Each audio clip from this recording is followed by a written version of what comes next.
Day to learn something new about the neighborhood surrounding you. Scotty's here this morning, ready to say, here's what's happening in Central Florida today. So let there be light and rise up right. Good neighbors, good morning. We've got good news in sight, and maybe some bad news too. All right, everybody, welcome to the Rise and Shine Show. This is your host, Scottie Campbell. The Rise and Shine Show looks at the most read stories from OrlandoShine.com, a media website here in Central Florida that covers that particular region. And this is an opinion show, so I'm going to put a disclaimer out right away. The opinions that you hear today are not necessarily the opinions of Rollins College, WPRK, anybody I might be employed by, or my guest who might be employed by. And speaking of my guest, today I have one of my favorite people, Rick Kilby, in the studio. Welcome, Rick. Thank you. It's an honor to be back on WPRK. You've been here more than a few times, right? Yeah, back in the basement radio days. I was on Pat Green's show, Leah Nash's show, and Julie Norris's show. And the new digs are amazing. Yeah, really. It's that people who come here who've been here before are always struck by that. When I came back the first time, I was really shocked I didn't need to go through the side because that's how you used to go. And you did. It doesn't feel like. I guess we still say basement radio, but it doesn't feel like you're in a basement anymore. No. This is, and you're surrounded by glass here, so it's like the TRL studio in New York. It's very fancy. Rick, we're going to jump into one of the stories, okay, and then we'll take a music break, and then we'll learn a little bit about you. All right. Do you like talking about yourself? Oh, sure.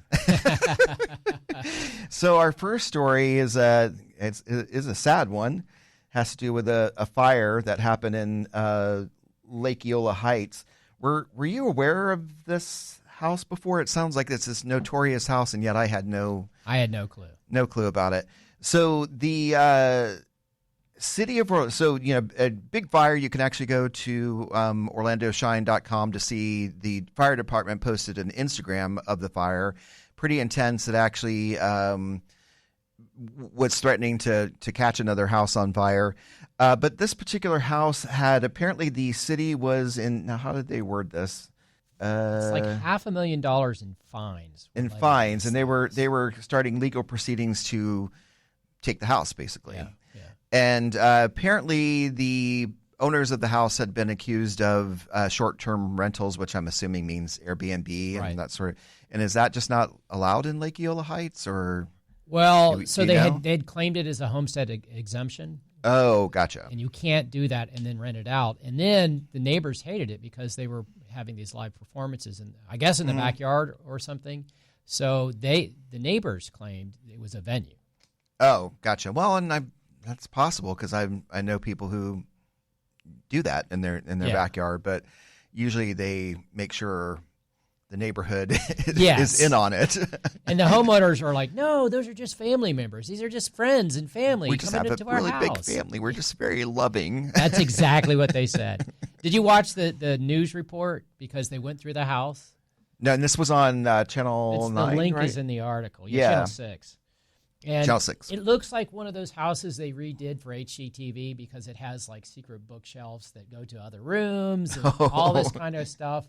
It's very bizarre and very eclectic. Like, I don't think they would do that just for themselves. It seems like there's kind of a, hey, look at what we've done with our house kind of thing going on.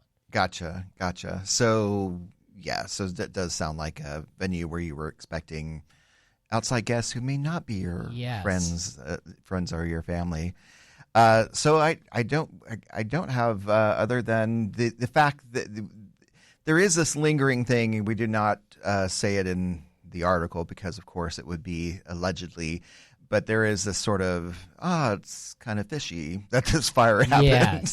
Yes. So considering the circumstances. So, so perhaps a story that will be a developing story. To be continued, for sure. To be continued.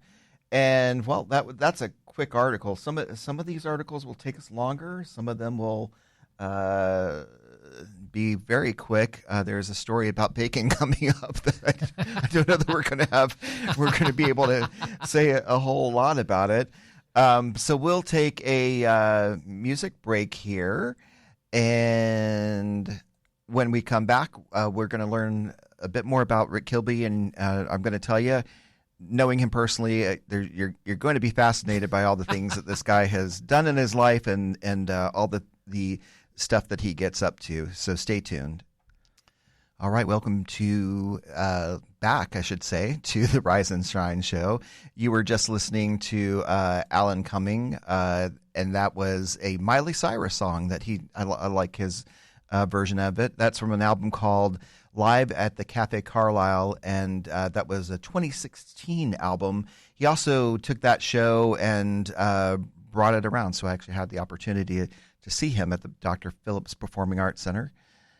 And for those of you just joining us, my guest today is Rick Kilby, and your timing is perfect because we're about to find out all about Rick Kilby. So Rick, origin story, you were born where? I was actually born in Michigan. Oh, I don't think I knew this actually. No, where in Michigan? It's called Royal Oak. My parents lived in Madison Heights, which was a suburb of Detroit. Okay. It's an interesting story. So my mom grew up in Michigan, and my dad kind of grew up in the Appalachian Mountains. And so here's a story that my family doesn't want told on the radio. My grandfather actually made moonshine and went to jail. Oh, wow. Moonshine. All right. So there was a thing called the Hillbilly Highway. My family went up the Hillbilly Highway to get jobs in the auto factories. So my dad, went I think he started high school at Pontiac High School, and so they both ended up at Michigan State and met there.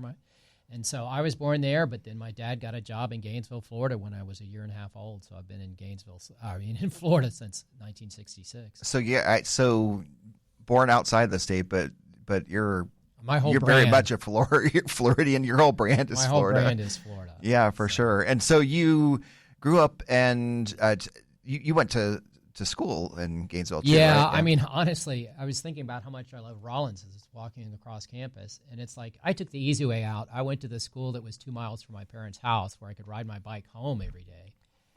So I would love the opportunity to go to Rollins. But, UF is beautiful too. It's just a little, it doesn't have that intimacy that Rollins seems to have. Yeah, for sure. And I compliment Rollins all the time because it's grown a lot since I was a student here back in the 90s. And but it's done it very intentionally, and it's not like sometimes you go to universities and you'll see a building and they're like, that's part of the university. And it's like, well, it doesn't look like anything else, but yet with Rollins you definitely are, all these things are connected. So what did you major in at UF? I majored in graphic design in the School of Fine Arts. Graduated with high honors. After my first project, I got a D on my very first graphic design project, and that kind of kicked my butt. So I never wanted, because you would have critiques in front of your whole class, and I was humiliated. And so at that moment, I was like, I'm going to outwork everybody else and not allow this to happen again because I'm so embarrassed. And so that kind of set me up for any success I'd have. So you're one of these rare people who actually uses the degree that you went to school for. It's so funny because, those magic markers and colored pencils and transfer type and all that stuff we don't use anymore. There was no computers. So, within my career, I've had to change the way I do things. I don't know that I would go back to that. There was a while there it seemed like I missed elements of the craft, being able to do things nobody else could do. Now it seems it's more commonplace. I'm amazed at what you can do in Canva, Right. Well, do you feel like there seems like there would be benefits to having started there with that more analog way of designing? Yeah, I think so. I think, I learned the basics of design through the school. Our teachers did a really good job we had two professors, and they instilled that on me. But I also think you have artistic tendencies that are still there, and even if you don't get to use them, most graphic designers will find an outlet later in life because they still exist. I mean, I think you get into graphic design back then initially because you were an artist. Right. I gotcha. It was probably a way that you could make steady money as an artist as opposed Yes. to when will the next painting sell? Yeah. Yeah. So after college, where did you? So I land? worked for a publishing company in Gainesville that did direct mail for about 18 months, and then they moved to Tampa. And so one of the bosses I had moved to. He was from Orlando, had moved back, and he offered me a job for a direct mail company in Orlando. And that's when I moved down here. It was like a year and a half after I graduated. I graduated in 86, so it was probably 87 or 88. And the direct mail company was horrible. It was absolutely horrible. I can't imagine it would be. It was horrible. Fun. Yeah. So then the life-changing thing that happened is one of the print reps who called on us told me about opening a Church Street station. And that changed my life. Honestly, I'm still here now because of my time at Church Street Station. And we should realize that there may be people listening, believe it or not, who don't know what Church Street Station was. It's hard to, as a longtime Orlando and myself, it's hard to believe that. But could you give us a nutshell of what Church Street Station was like? So it was basically a block between Garland and Orange Avenue that actually between the train tracks and Garland of Church Street. The Bob Snow turned into a nighttime attraction. Bob Snow was a guy who was in the Navy, and he came down here from Pensacola, and he started with building these showrooms and restaurants, and eventually he built like a whole shopping mall. Started with Rose O'Grady's, which was Dixieland, and then built a little place next to that called Apple Annie's, then built a very high-end restaurant called Lily Marlene's. Oh, yeah. Then a disco called Phineas Fogg's on the end. May have spent some time there. Then he jumped across the street and built this incredible, immaculate Western saloon called the Cheyenne Saloon. Yeah, gorgeous. And then there were banquet rooms on the second floor. Eventually there was a parlor room attached to the back. Orchid Garden was like a crystal cathedral kind of place where they had rock and roll. And then there was the Exchange, 3-story shopping mall with Commander Ragtime's game room at the top. Yeah, that's Commander Ragtime's was my first job when I moved to Orlando in '88, and I think it was fairly fresh then. And I worked at a food stand, wearing like a tuxedo kind of thing with a vest. That's not what the women wore. They wore the spandex. They wore spandex that left very little to the imagination. So there was a little unfairness that was happening there, and that had Atari on one half of the floor doing it with a game room, and I used to work in that as well. But yeah, so was Church Street, one of the main cool things about it was that it utilized older buildings, historic buildings, and the historic depot that sadly right now is nothing's there. Yeah. Well, all of those buildings currently, nothing's there. But was that where your love of history was kindled? So when I started there, I was in the depot. My office was on the third floor in the attic. That's so cool. And because my dream was to work in a advertising agency, right? And that's what I wanted to do. But I had to learn how to design in this kind of Victorian style that they use. So on the third floor, they had this library of books, and so I would take my lunch each day and go through a book and just kind of try and absorb the content. And so they had typography and architecture and things like that. And being in that space and learning about it, I kind of fell in love with it. My grandmother, ironically, had this attic full of old stuff, and I loved when I went up to her house in Michigan to go through all her old stuff. And then I started, antiquing and going to stores and finding stuff. I was initially attracted to typography, believe it or not. Yeah. And then I had opportunity to do that kind of typography for my work, and I just kind of fell in love with it. And so now that love has just taken over your life, you are, as I have often said to you, somebody who doesn't say no. So pretty much you have your hands on a lot of different history things. You do work for the Orange County Regional History Center. You do work with the Winter Park History Museum. Did I get the title right? Yes. Currently, I'm actually the director of the board. The chair of the board for the Winter Park History Museum, and we have this wonderful exhibit opening up in the middle of this month about the history of citrus in Winter Park. Very cool. Give it a big plug. We have a designer we work with there called, his name is Will Setzer, and he's amazing, and it's going to be like visual extravaganza. Yeah. All the things we're squeezing into that exhibit about citrus. And you find that kind of off Park Avenue. Yes.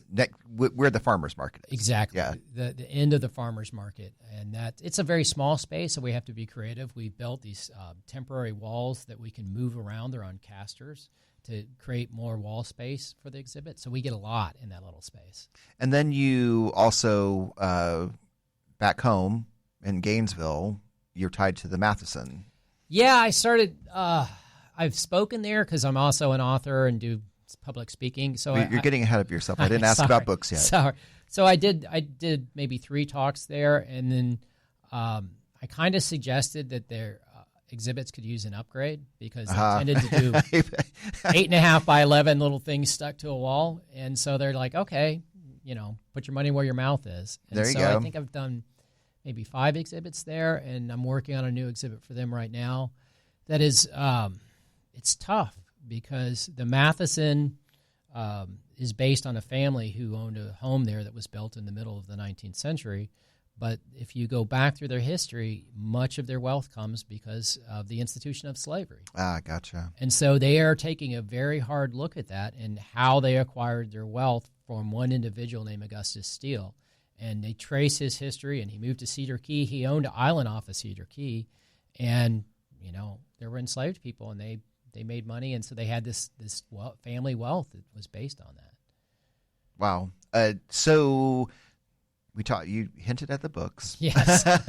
So what led you to you have 2 books or more than that? If you count the latest one that was based on a grant from Rollins in the Winter Park Library, it turned into kind of a self-published book, Shaping a Sense of Place, and that I haven't printed very many because it's self-published. But that's my latest one. My first 2 were published by the University Press of Florida, Finding the Fountain of Youth and Florida's Healing Waters, going back to 2013.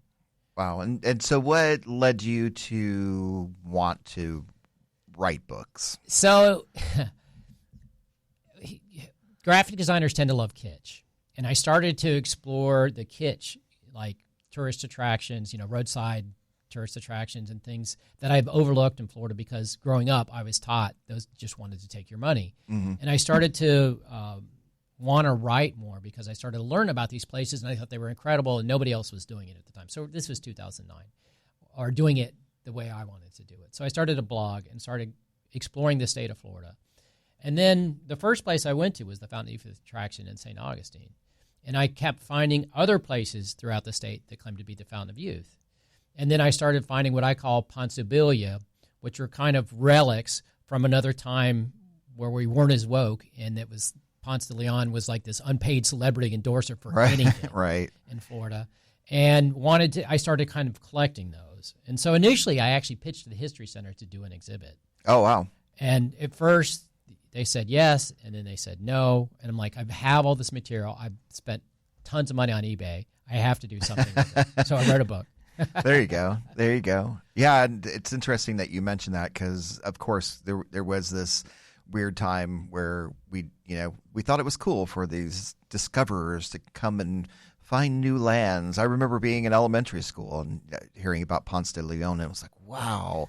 And then you go, oh, that wasn't so awesome, them coming here and bringing disease and conflict and all that. Here we are today. But yeah. Well, great. Well, we're going to take a musical break, and then we're going to come back and tackle the other 4 stories that we have. And please stay tuned here on WPRK 91.5 FM.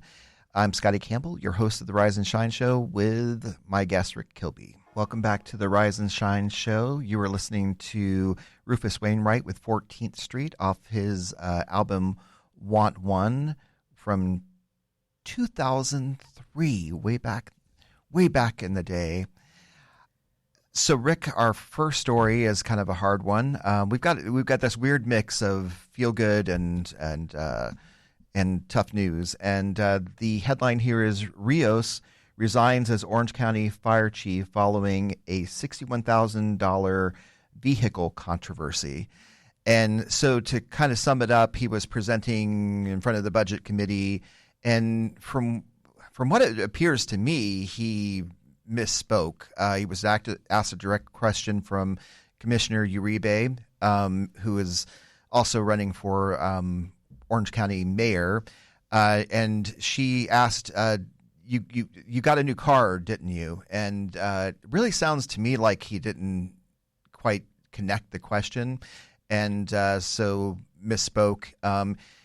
He later resigned, and part of that was by in that saying, very much from an integrity point of view, that just he felt that the damage had been done, even though it had not been his intent. What are your thoughts on this story? It seems kind of sad because he was with the fire department for 26 years. Yeah. And he had only been the chief since April of 2025.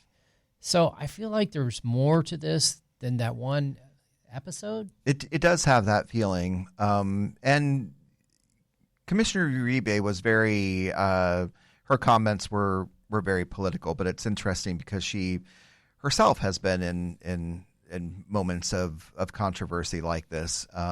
So to have somebody resign from their job over it does seem like we're not getting the whole picture here. I mean, he did accept responsibility. Yeah. And that's refreshing that somebody owns up to it. But, I mean, I don't know how much. Was he intending to mislead them? It's a $61,000 car. Yeah, which an Expedition, I believe. Yeah. But, I'm like, doesn't the car have to, like, drive into fire and things like that? I don't know. Does the chief get one of those fancy cars? I don't know. I would have little fire extinguishers on the side. Yeah, it feels like it probably has equipment in it and things like that. Now I'm saying all this from a place of precisely zero knowledge, other than television shows, I guess.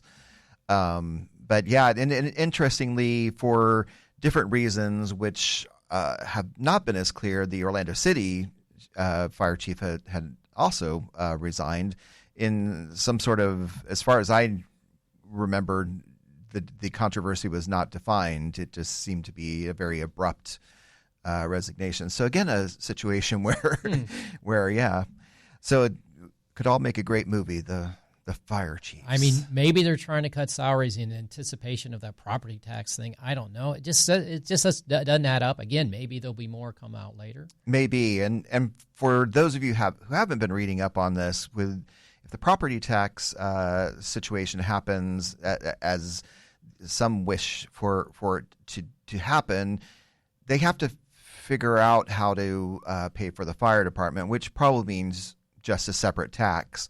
Interestingly, for reasons beyond my understanding, they can't do that for the police. So as far as I know, there isn't a solution for we'll have less police. So so you'll have no property tax, but your house might burn down, and when you try to call 911, you might not get anybody for a while. So something to think about. Our next, now we go to Feel Good.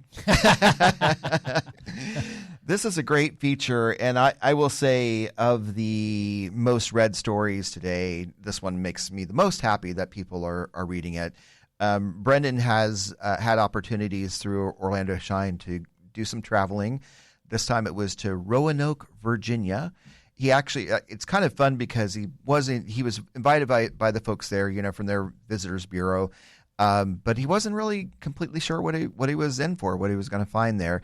So a feature that has been started on Orlando Shine is Field Notes, and this is interviews with interesting people that he finds in these places. And this gentleman actually, his name is Mike Whiteside, and he's actually a bit of a celebrity. He had a show called Salvage Dogs, so there might be some people who are you're a junkie for these kind of I love HGTVs. this kind of stuff, but I didn't know about it. You didn't know about this? I religiously watch American Pickers anytime I see it, but this is DIY, and I don't watch that network very often, but I wish I knew about this show. There is a place like this in DeLand, but this looks like he gets really cool stuff. Yeah, it's interesting because I like that he makes a distinction in the article where he talks about it. Not, I'm paraphrasing, but it's not junk. It's preservation. Yeah. And sounds like some. You're right. Some very interesting stuff. And apparently the number one business is doors. Yeah. People are very into doors. Yeah, I have a friend who went and bought a bunch of vintage doors to use them as interior doors, not hollow core doors, but thick doors that had, windows and things like that in them, because they have so much more character than the doors you buy at Home Depot or Lowe's today. Right. And it's a cool thing. And probably more substantial. I mean, yes. Doors can be, doors can be something that you could put your foot through very easily. Not that that's ever happened to me. So yeah, and you can also do all kinds of creative things with doors. They could a door decorative enough could be something you just hang on the wall, or it could be something that you make into a desk. Giving you guys lots of ideas here. So you may need to get on the road to Roanoke, Virginia, and go and visit the place is called Black Dawg Salvage, and this is a 40,000 square foot place. Oh, and we call it an architectural salvage warehouse. So this is not your average junkyard, and some of the pictures that Brendan took while he were there will show you that it's not your average junkyard. It's a very, very organized place. Is this now? I haven't done my research here. Is there a place to eat? Is that what that is? Well, so I think he's moving to a different place, and right now gotcha. his original spot is being leased out to something called Roanoke Mountain Adventures, which is a recreation and consignment outfitter. So, Gotcha. And they also have a live music series. So it sounds like it's quite the scene. So you can find more if you're interested about Black Dawg Salvage on their Instagram, which is Black Dawg Salvage. And I appreciate Rick reading the full article because I'll be honest, I haven't gotten through the whole thing yet. When I saw it online, I'm like, Roanoke, well, that's not our wonderful city, but now I'm glad I read it because it makes me want to go to the place in DeLand and look for more stuff because I haven't been up there in years. Have you been to that place? The Renegers? No, that's Mount Dora. It's called Florida Victoriana. Oh, yes. I know what you're talking about. Yeah, similar idea. Yeah. They don't have a TV show though. So No, perhaps they Not yet. perhaps they need to get one and help put DeLand on the map as it deserves to be. Well, our next story we've alluded to already. Our next story is when Win on the Road, Get Free Bacon, new Orlando City and Pride fan promotion launches. And this is so when our teams, Orlando City Soccer Club and Orlando Pride, when they win on the road, you could go to Publix locations and get free bacon. And it sounds like what it looks like. There's a landing page where you can people can find out more if they're interested. That's orlandocitysc.com/bringing home the bacon. And that is what the campaign is called. And apparently what happens is when we win on the road, I like saying we, even though I'm not on the field doing any of this, but when we win on the road, on that page, there will be some sort of QR code that will pop up, and it'll only be there for 48 hours. So you have to run down to the Publix and get your bacon. I do have sad news for Rick and myself. They do not have a plant-based vegetarian option for Rick, and they do not have a turkey option for me. So I don't know that I'll be running down and getting the bacon, but I will be thinking about it because I do love some bacon. Well, wins are hard to come by, and road wins are even harder to come by. That's true. So it may not be a thing. Yeah, so it may not. Nobody may be getting bacon. And Greenfield Natural Meat Company is the company, and they may find out that maybe that's what they thought. Well, this will be a safe thing. It's really hard for people to win on the road. Select Publixes too, so you can't go to any Publix. Oh, does it say that? Yeah. So I don't know which Publix locations. I'm guessing those are the ones in proximity to the stadium, maybe. But Maybe. I don't think in DeBerry you can go to the Publix and say, "Hey, I want some." Yeah, right. So that I get what you're saying. So it's probably has to do with once you get outside of a certain radius, you can't just like say I'm an Orlando City fan and be in Gainesville or Miami. That's our big rivals there. What's so I cool had to though, say it like that, Miami. You don't even have to go to the game. You could just anybody. That's can do true. this. It's just that they win. I could get it and then sell the bacon to somebody. You could. Are you going to become? You're going to become a bacon dealer? I am. I'm going to stock my freezer with bootleg bacon. Oh my gosh. Well, I'm afraid our last story is a pretty depressing one and a surprising outcome. This is the ongoing story of Sloth World, where 31. Potentially more, I believe that's actually kind of a question that's out there.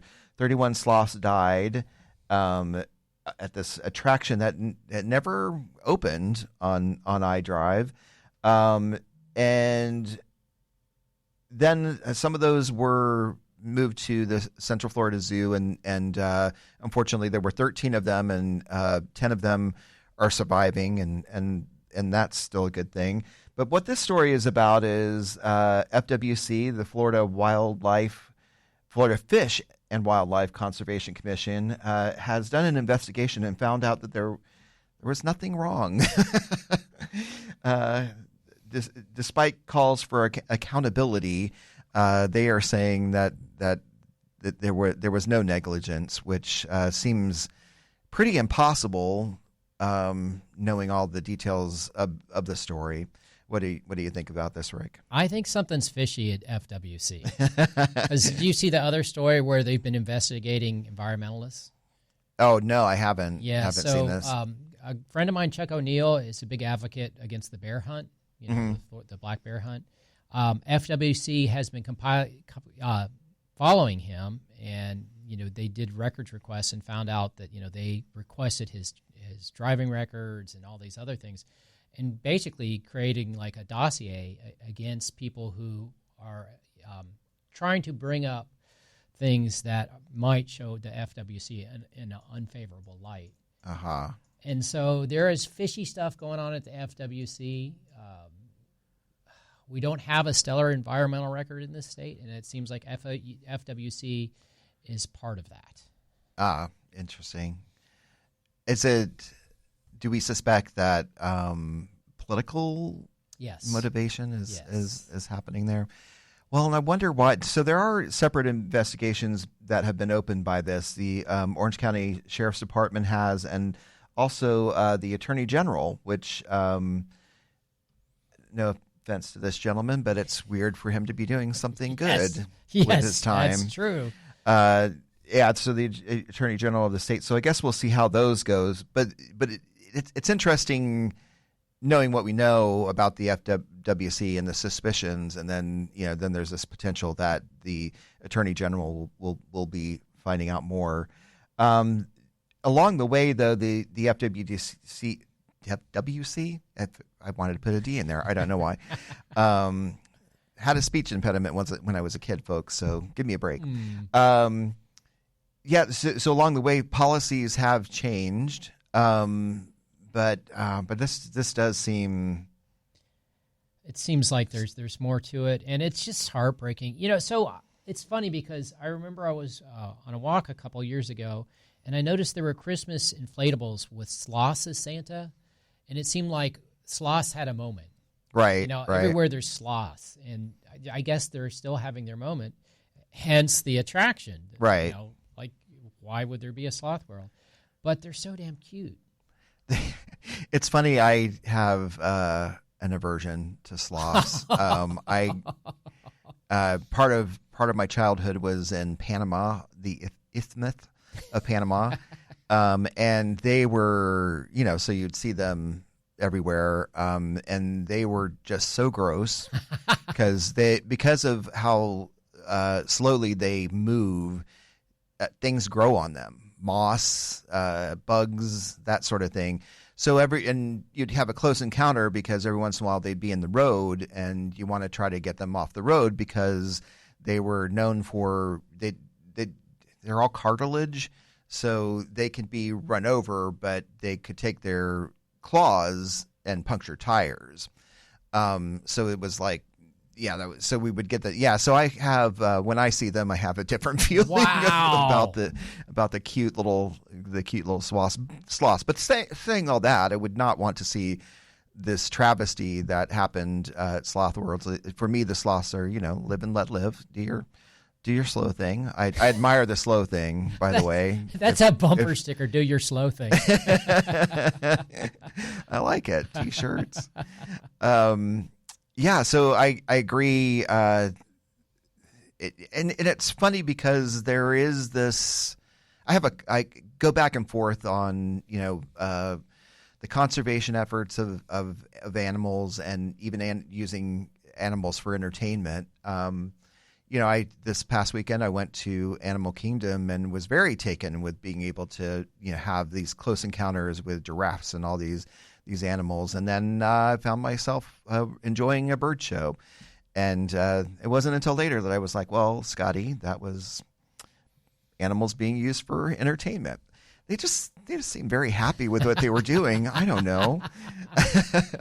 It's a hard thing because there's nothing like seeing an animal in the wild. Of course, I'm not counting sloths in the road. Right. In their natural environment, it's such a treat.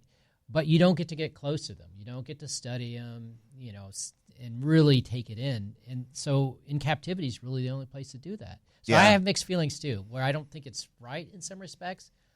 I kind of like it too. Yeah. And did you, if this is too personal, too bad because I'm going to ask anyway. No, if it's too personal, just tell me. Was animal rights part of your choice to become a vegetarian? I think it's part of that now. I think it's become like that later because I see all these great videos of cows acting like sentient beings, coming to get, liking to be petted and things like that. Initially, it was health reasons because, on my dad's side of the family, it seems like everybody has a heart attack at a certain point in their life. And that's kind of what started it. But then as it became, a lot of my books are about springs and springs advocacy. It's so much water required to grow beef that it's just really bad for our planet if we don't diminish. A big thing you can do to save water is to give up meat one day a week, just because so much water is involved in growing the grass that they have something to eat or whatever they eat. Just requires a lot of water. So that became part of it. But then, as I see these videos of these cute little animals, it's hard not to fall in love with them. Yeah, and we have that anthropomorphic feeling of looking in their faces. Yeah, for sure. Well, Rick, of the stories today, we had 5 stories. Right. We talked about a fire that happened in Lake Eola Heights. The Orange County fire chief resigning, and then field notes from up in Roanoke, Virginia. You can there's quite an obvious tie between bacon and soccer, and then the fishy FWC. Of these stories, which one surprises you the most that it's the most read? And we should be clear, as we try to do here on the show, these are the most read stories. They're not necessarily the most important stories. They're what people are reading, the 5 that rose to the top in the past week. So which is the most surprising that it's getting a lot of clicks? Yes. The fire chief. It is? Yeah. Oh, so you're surprised that people would be concerned? Yeah. Okay. Yeah, I don't think, I saw it and I didn't read it. I skipped right over it. It didn't, it's like, whoa, fire chief, well, that's interesting, but, I don't want to know more. Bad luck for him. Yeah, exactly. And, it seems like there's always local controversy going on with some elected officials or people who work for the city or county. And, it's not that out of the normal. It seems like. Right. So, but when I read it, I'm like, well, this is just weird. Yeah. And I feel for the guy. I don't even know him. Right. No, I agree. That story, I'm happy that people were interested in it. I think the one, it's kind of a tie for me. I'm very happily surprised that people like the field note story, but the bacon thing. Yeah. Why are people so interested in bacon? And there must be other ways that they could have gotten that information, like, the Orlando City app or something like that. So it's kind of fascinating to me that's one of the 5 that rose to the top. Well, bacon has been having a moment for years now. Remember, it's like all of a sudden there's, bacon Band-Aids and bacon on everything. True. And, bacon in cocktails and all that stuff. And it seems like that has waned, but maybe not to the degree that it wouldn't cause clicks. Because, look at that great photo. I don't even need meat. And you're interested. It makes my mouth water. I can smell it. Oh, that's the thing with bacon. It hits all those, the scent, I want some bacon right now. And actually. the sound, the sizzle. And the sound, yeah. For sure. Well, Rick, is there anything that we need to be sure to plug before we say goodbye? One more thing I'm involved in is I have my own podcast. It's a Oh, little true, right, competition, yeah. The Florida Spectacular. My co-host is Kathy Silvestri. She's also an author with University Press of Florida, has a couple books. And we are doing a live event later this month at a place called Florida-Rama in St. Pete. Okay. Have you heard of that? I have heard of Florida-Rama, but I haven't gone. I haven't either. Okay. So it's an immersive experience based on all things Florida, kind of art gallery / putt-putt golf / what's those things called where you have to get out? Where you have to get out? Like the Fire? one on Church No. Street where there's clues. Oh, yeah, like escape room. Escape room Yeah. / escape room. So there's a narrative that goes from room to room to room, and you try and follow the narrative. And it sounds amazing, and it's in the big warehouse in St. Pete. So we're going to do a presentation about roadside attractions there and record it as a live podcast. Very cool. So the Florida Spectacular is about Florida. Yeah. We get a lot of authors on. We had Kristen Arnett recently, and she's the best. I would recommend her as a guest on your podcast. I just love her. Very cool. She's a Borough Press author, I believe. And beyond. Cool. She's had a New York Times bestseller, and she's just great. Very funny. And well, she will probably drink beer on your podcast. I don't need people on the show who are going to intimidate me like that, Rick. I need somebody, average like you. I think you could bond with her. You think so? Yeah, I think she probably likes IPA too. Do you think she has opinions about local stories? I knew you did. Yes, she has opinions. For sure. Okay. And she's a Rollins person too. Okay. A Rollins grad, or we don't know? I don't know if she graduated or not. I did an event with her here though. Gotcha. Okay. It's connected to Rollins in some way. Yeah. Very cool. Is there, so you've plugged your podcast. Anything else that we need to the same day I'm doing that, I have a talk at the Plant Museum, which is, if you haven't been to the Plant Museum in Tampa, it's amazing. It's the old Oh Grand my Hotel. gosh. It's a beautiful building. It's incredible. So that, when I wrote my I guess, Florida's Healing Waters, I had places picked out where I'd love to do a talk because it matched the subject so well, and that was one of them. So it's kind of exciting for me. Awesome. I should let folks know, Brendan wanted me to relay. He is working on a story trying to find out more than other outlets have found out about the closing of Gringos Locos, which was a very quick thing that happened. Makes me a little sad because I'm a big fan of their Double D tacos, and to think I will never have them again. I'd have to figure out how to make them on my own, which is just seems like a lot of work. What does Double D stand for? I can't remember. I'm not sure. It just has a lot of. It's like there are 2 shells to it, and maybe that's the Double D. I don't know. I do think it's some sort of double entendre, right? But you put the shell in the shell, and I don't know. But they were really good, and one of those things that you were like, well, I probably shouldn't need any calories for the rest of the week after eating it. But I should let everybody know that story is coming, so keep watching OrlandoShine.com. You can find out about all of these stories there.